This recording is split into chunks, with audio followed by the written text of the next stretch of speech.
Bingung-bingung.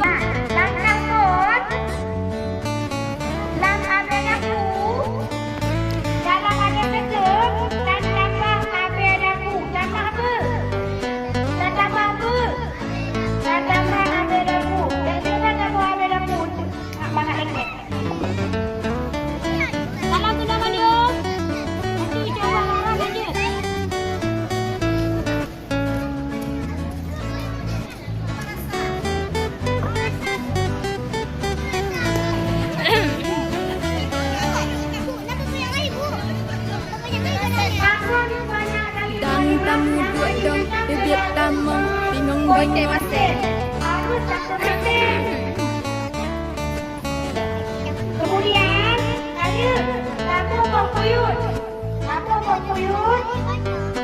Untukku dapur bokuyut, warna di agak merah, ada pucat.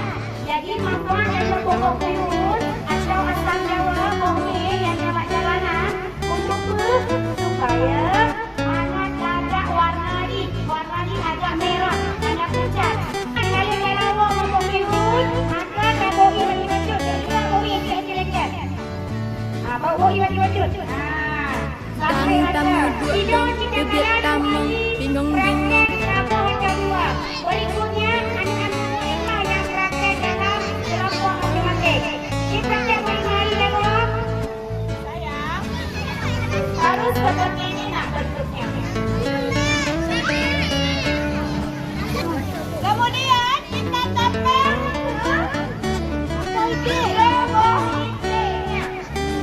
bagaimana cara tempelnya?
tambah sirah, tambah campli, kulit kunyit, kalia masak gulai. Sebentar, dibagi-bagi.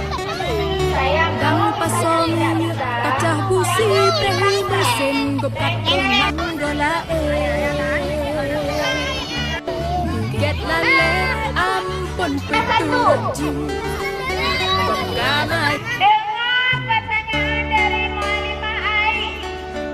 Dariku Abu Gosok, nah. Oke, siap. Dari mana Abu Gosok berasal? Ya. Apa saja bahan untuk membuat telur asin? Ikan. Telur bebek, ada susu, ada lampu, iya.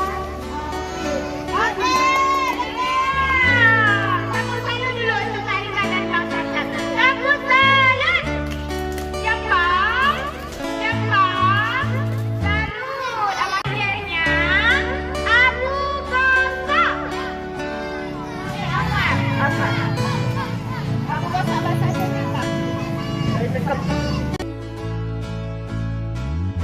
Dang tamah sirah, tamah campli, kulit kunyit, gop kalia masak gulai. Dang paso minyak, tacah busi, prehu mesin, gop katronang dolae.